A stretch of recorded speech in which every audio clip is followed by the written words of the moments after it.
What is up, everyone? Movie Way, I'm back again. Another Blu-ray and 4K update. This is just me talking about all the movies I've picked up over the past few weeks. Now, I know I haven't done one of these in a while, and I do apologise for that, but I've got a nice little stack here. I'm quite excited to talk about some of these releases, and I've seen the majority of them. There's one or two in there that I have not seen, but there are reasons I've picked them up. I do have an interest in all the movies I pick up now. I don't just buy anything. So without further ado, let's just get into it. Now, 88 Films are really doing well lately, I think, with some of their releases. They kind of interest me a little bit more than Arrow these days. And when these 4Ks hit, I just had to pick them up. And I am starting with two films I haven't seen here. But the first one is Hell of the Living Dead. I do apologise if there's a bit of glare on them, guys. I'll try and avoid that. But what drew me in about these releases more than anything is the artwork. I think his name's Graham Humphreys who does this, who does these artworks for 88 Films lately. But man, just look at that cover. I had to get that. I really did have to just get that. I've never seen this movie, but I do love a good retro zombie film from the 70s and 80s. And this goes by lots of different names, Virus being one of them. This one is Hell of the Living Dead. I think there's another one called City of Zombies, something like that.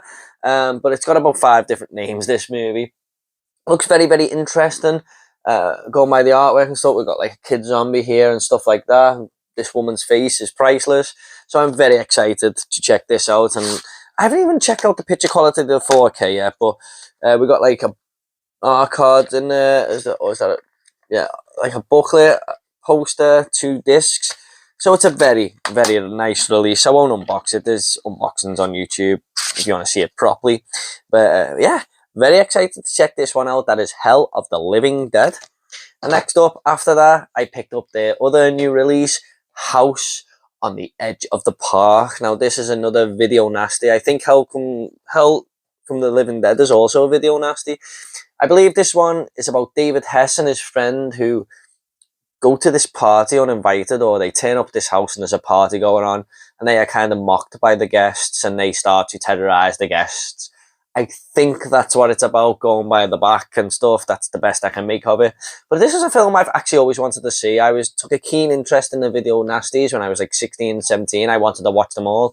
But this is one I just never got round to. Lovely artwork, once again. You know, you got all the stuff inside, like the 2 discs. And there's like a poster and a little tiny booklet and stuff like that. So, yeah. I'm very, very happy with these. Now, they are bringing another one out called Ark of the Sun God this month, or next month. It's not a horror movie, but it's got the same type of artwork, and I might just pick it up, but I had to get these. I did. I'm really looking forward to checking out some more 88 Films releases on 4K. I've got a feeling the future is very bright for that company, but they're already doing really well. So, very, very happy to get these two. Now, just quickly on them, this is something that's in the pipeline, but I'm kind of considering starting a new channel. Don't worry, I will be keeping Movie Worm, of course, but this new channel was just going to focus solely on the horror genre. Talking lots of retro reviews, horror revisited episodes, top 10s and stuff like that. And basically, it'll just focus on horror only. Because I do a few horror reviews on this channel, and they don't tend to not do as good as other videos. And I just think if I have a sole audience for horror, they may do better on that. And it's not all about the views and stuff, but I just would love to get more people involved for one thing, if you like. You know, I do a variety of different things on this channel, but you just focus on one subject there. Might be something I'm gonna have in the pipeline, and I was gonna like maybe review like these 2 movies first. Start with the video nasties and some of the lesser known horror movies. But like I said, it's all in the pipeline. I don't know that. Let me know if that's something you guys would like in the comments there. So next up, we're sticking with the 4Ks, and I had to add to my MCU collection. And we've got Doctor Strange in the Multiverse of Madness. I thought this was an okay film, one of my least favorite from Phase 4, but it's still a good film. Like, I know a lot of people hate on Marvel lately and stuff, and that's fine. If you don't like it, that's fine. But I still get an enjoyment out of these films. Yes, they have declined a little bit, but I still enjoyed nearly all of Phase 4, and even though this is one of the lesser favourites of that phase, I still enjoyed it. I really liked Sam Raimi's little directional qualities in this. He had a little bit of horror in there, and it was even like a little bit of a slasher movie at one point for kids, basically, with Elizabeth Olsen in there, somewhere in the middle. So yeah, I did enjoy it. Definitely better than the first Doctor Strange. That's one of the two Marvel films I do not like, along with Iron Man 2. But this wasn't bad at all. Really enjoyed the part where America Chavez is going through all the different universes. Thought that was filmed brilliantly and looked amazing at the cinema. We're glad to own this for the MCU collection. And next up, we do have another MCU film, which is hated on so much by lots of people, even people who love Marvel still. Some of them don't like this movie. And that is Thor, Love and Thunder. I actually really enjoyed this one at the cinema. I got on with the comedy from Taika Waititi. I thought it was a really funny movie, really hilarious. I laughed my ass off, and I just seen a lot of hate for it afterwards. And I was like, oh, really? People don't like this movie? Now, I have heard a lot of the people's complaints about this film, and I can see why people don't like it. I can now. But for me, it worked. I don't mind. I'm not the biggest comic book nerd, so it's not going to offend me or something if they go in new directions with characters or whatever. I just take it for what it is. I just enjoy Marvel. I'm a casual Marvel fan. So yeah, glad to own these two in the collection. Just need Black Panther Wakanda Forever now to complete that set.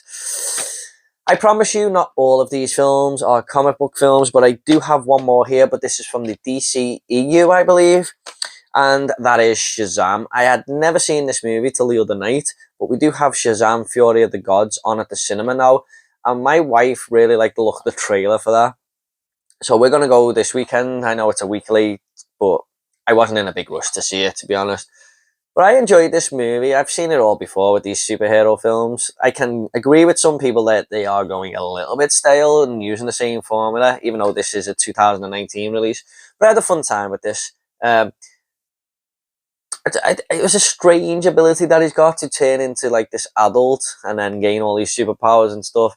But I really like the whole family dynamic that he had, because he's an orphan and he's with a family of orphans. I really like that approach to the story and stuff. Mark Strong was a great villain in this as Thad. Really enjoyed his character. Every time he was on screen, the movie elevated for me, and they were my favourite parts of the film. But looking forward to checking out Shazam Fury of the Gods, and glad to have finally seen this one now. Next up, I picked up some Arnold Schwarzenegger films, and this is a 4K from a film I had never seen, and so many people told me how good it was, and it didn't disappoint. I really enjoyed this movie. A Stephen King film as well, I believe, or a Stephen King adaptation, and that is The Running Man with Arnold Schwarzenegger. Now, I was going to pick up the big box set of this, but by the time I got to town and stuff, it was just sold out. I thought, I'm just going to wait for the standard 4K release. I'm not even sure if I'm going to enjoy the movie, but I did. I thought this was a really cool concept of this man wrongly imprisoned, and he's let out with these 4 people chasing him, and he's got to overcome these 4 tasks of these, like, 4 game bosses, if you like. And it's all on this game show called The Running Man. And lots of people are cheering and want him to get caught and meet this grisly end and stuff. But the game show host in this was such an arsehole, one of the vilest movie characters I've ever seen. But I couldn't take my eyes off, and I just wanted Arnie to kick his ass, basically. Some great one-liners in here, typical Arnie quotes that just totally work, totally land. He is the king of one-liners. And definitely, I think this might be in my top 10 Arnold Schwarzenegger movies now. I'm trying to watch all of his movies this year. It's a task I set myself. Glad to have finally seen this. Glad to own it in the collection. And yeah, definitely lived up to what all those people were saying of how good of a film it is. Next up, we have another Arnie movie that I have not seen, and that is The Sixth Day. I was always put off by the cover of this. I just thought it looked quite ridiculous, even though my hero, Arnold Schwarzenegger, was in it. But I'm going to give it a go. I think it's about cloning humans and stuff. But yeah, just haven't seen this one yet, unfortunately. But like I said, trying to get through all the Arnold Schwarzenegger films this year. And next up, we do have another Arnold Schwarzenegger film that I have not seen, and that is Eraser. Now, I just want to give a big shout out to two people here. One of them is Andy from Forgotten World of Movies. I'll leave his link down below. He showed this off on his channel, and I had no idea that this was Region B compatible. And I asked him in the comments, and he said, yeah, it's Region B, go for it. And then my friend Tom180 told me that Rare Waves had this, and he's told me about a few others in here, which I'll get to in a minute. Tom does not have a channel, so I won't leave his link down below. But Tom, thank you so much for the heads up on this. And Andy from Forgotten World of Movies, thank you for alerting me to this in your video and answering my comment, mate. So get down to Andy's channel and give him a follow. He picks lots of movies up at the end of the month and shows them all off, like videos like this. But this one always had a different cover in the video shop. It was like Arnie with two big guns and like a big explosion in the background. I have no really idea what I'm getting myself into with this one. I've heard it's maybe one of his weaker films, but apparently this is the uncut version or something, which is good for me. You know, I'd rather have the full version of the movie, but haven't checked this one out either yet, unfortunately. And next up was a heads up again from Tom, who told me that this was Region B compatible. I've wanted this collection for the longest time in my movie collection, and that is the Final Destination 5 film box set. Now, I have seen the first 3 of these, but I've never got round to 4 and 5. I heard 4 was terrible. Back in the day, I just didn't want to see it because I just heard so many bad reviews. But now I don't really listen to that. I go in with my own expectations. I try to manage my expectations and just go in with an open mind to any movie now. So I'm kind of looking forward to checking part 4 and 5 out now. I've heard 5 does pick up again, but I'm going to watch them all again. I'm going to start from the first one and go right through to 5. I believe there's a 6 coming very soon. It was meant to come this year, I believe, but I think it may have been pushed back. Really looking forward to that. The first movie in this is terrifying to me. It psychologically messed with my head. I can't get an airplane without this movie popping into my head. It just, for me, it's probably the scariest movie I've ever seen just for that first 20 minutes. But these have all got great openings, haven't they? The roller coaster in part 3, the car crash on 2, and I'm sure 4 and 5 have great openings as well. But yeah, very, very happy to own this. Tom, thank you so much for letting me know this was Region B and on sale on eBay for like 11 quid. Couldn't believe it. I'm so happy to own this one. Next up is a film that I'd always been intrigued by because of the movie cover. And this is an Arrow video release. And Jason from Sinister Cinema over on Facebook, he was talking about this movie, and I popped back into my head that I thought, I always wanted to watch that film ever since Arrow released it, and he said he had a lot of fun with it, and I just seen that it was on Shudder, so I watched it. And then, I enjoyed it that much, I picked it up, and that is Phantom of the Mall, Eric's Revenge. Now, just look at the artwork, Davey. If hopefully the glare is not getting in the way, that just screams to me to watch this movie. Kind of like the 8088 films 4Ks there. And this is about this young lady here who, her boyfriend dies. And he is killed in this house, I think, and the mall is built on top of the burned down house. Something like that. And his body was never found or something like that. And he's basically in the mall and people are starting to be killed in the mall. And he might want this young lady back, basically. I'm not going to give the end away or anything like that, but it's a very good, fun, cheesy B-movie that if they're your type of thing, I do recommend this. I had a lot of fun with it. It's not a very well-made movie or anything like that. The acting is kind of terrible. And there's always cheesy music and with lots of sex scenes and stuff like that. Typical 80s film. But I'm very happy to own it. I would watch it again. I had a good time with it. That is Phantom of the Mall, Eric's Revenge. Next up is a film I have not seen, but I've always wanted to see. I'm going to try and watch it pretty soon. And that is Silent Hill. Played the first game on the PlayStation 1. Absolutely loved it. Haven't played the rest of the franchise though, even though I've heard Silent Hill 2 is the scariest game ever made. But there is a remake coming, so I will be playing that. But I've heard this is one of the better video game adaptations. I'm kind of kicking myself now because Silent Hill Revelations was sitting next to this for very cheap, and I only picked this one up Why didn't I just get both? But I've heard this is a really good film. Looking forward to checking it out. If it's as scary as the game, then, or half as scary as the game, I'm in for a treat.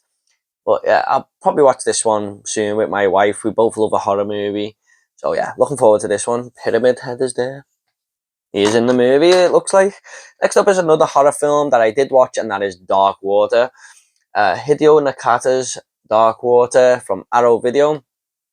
This is about a woman and her daughter who move into this apartment, and it's not the best looking apartment or anything, but there is a leak in the roof, and this leak just carries on getting bigger and bigger, and then they find out that there's something sinister going on in this apartment. I won't say too much more than that, but I thought this was a cool little ghost horror story, and it wasn't amazing or anything like that, but it was definitely one that gripped me till the end, and had an ending that is sort of left to make up in your own mind, and I kind of had to look the ending up, but it did make sense when I looked it up. I wouldn't have thought of it as some of the ways that people were explaining. But yeah, not a bad movie at all. That is Dark Water. Next up, we have a great film from starring Michael Keaton, and that is The Founder. This is all about how McDonald's came about and how this guy wanted to work with these two brothers who owned McDonald's at the time, but it only had one restaurant, to expand it into what it is today. He basically goes to this restaurant. He's like an inventor who's trying to get into the food industry. He goes to this restaurant and orders his food, and it's in front of him and in 1 second. And he's convinced they've got the order wrong because it came so fast. And this guy's like, no, trust me, your order's done. And he can't believe how fast he got it. And then he eats the burger and he can't believe how good the burger is. And he's just thinking, I've never seen anything like this before. So he does his best to get in with these two brothers. And then the story grows from there, and it kind of really reminded me of The Social Network. I think that's the best comparison I can give to this film, even though they are two different industries. That's what it reminded me of. Not as good as The Social Network, but still a very, very good film. I'd give this like an 8 out of 10. I would watch it again. Michael Keaton is just a great actor. I'll kind of watch anything he's in these days. Loved him since Batman 89 as a kid, and every time he's in a movie, I just think he's awesome. So The Founder, if you want a good true story, definitely check this one out. Next up, we have a John Carpenter film I'd never seen before, but I did watch it the other day, and that is Assault on Precinct 13. I think this is one of his earlier films. This is basically about this gang that's running the streets. They're out of control, and they're chasing down this guy, and the guy runs into this police station. That there's only a few cops in there, though. It's kind of, I think they're in the middle of moving from one station to the other, something like that. And the gang are kind of up against the police here because they want this guy who ran into the police station. I thought this was a fun movie. It had the John Carpenter score in there. There's a moment where one of the gang members are just have a sniper rifle hanging out of a car, and they're just going to take pot shots at people, but the John Carpenter score is in the background. I thought that was a really cool scene. There's a shocking moment in this film, I'm not going to lie, about 30 minutes in. I didn't see that coming at all. And that's where the movie starts to blow up from there, basically. But I enjoyed this. I thought it was a good film. John Carpenter, I think he had a budget for this, done really well with what he had.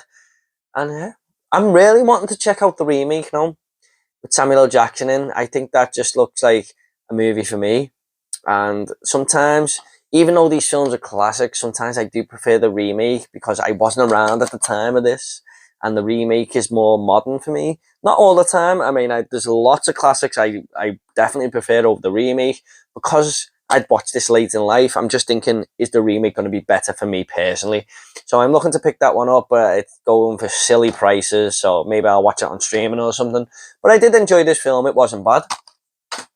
Next up is another film I have not seen yet, but I was thinking about doing a top 10 plane movies video around the time the movie Plane came out, and I ordered this because I'd never seen it.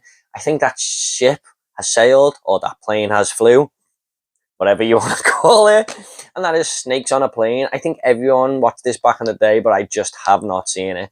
Another Samuel L. Jackson film that another character, I can just watch anything he's in. I love the guy. He's one of my favourite actors, And I think he's got that famous quote in this movie, hasn't he? Like, these motherfucking snakes on this motherfucking plane. So I'm hoping that he's a kind of a fun character in this, like he is in lots of other films. But looking forward to checking this one out. Just haven't seen it yet. And lastly, we have one of my favourite films from 2020. Again, Tom, thank you for so much for pointing out that this had a Region B release. I thought it only had Region A. And that is The Hunt, starring Betty Gilpin. I done a full review for this on the channel when I first started YouTube. This is a movie about a bunch of kind of rich people who are just hunting down people for fun, and it's like a big game.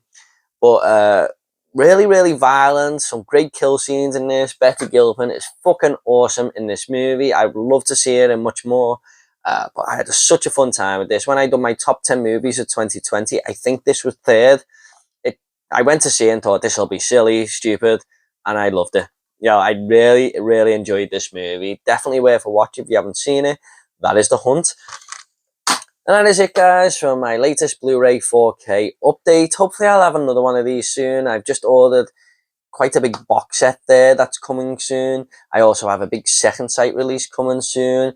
So hopefully I'll build up to a new 4K and Blu-ray update in the near future, and I'll get another one of these out soon. So thanks so much, guys. What did you think of these movies? Let me know down below. Is there any movies you picked up lately that you think I should pick up? Let me know down below. I'll try and get back to you all, I promise. Take it all easy, guys. I'll see you in the next video.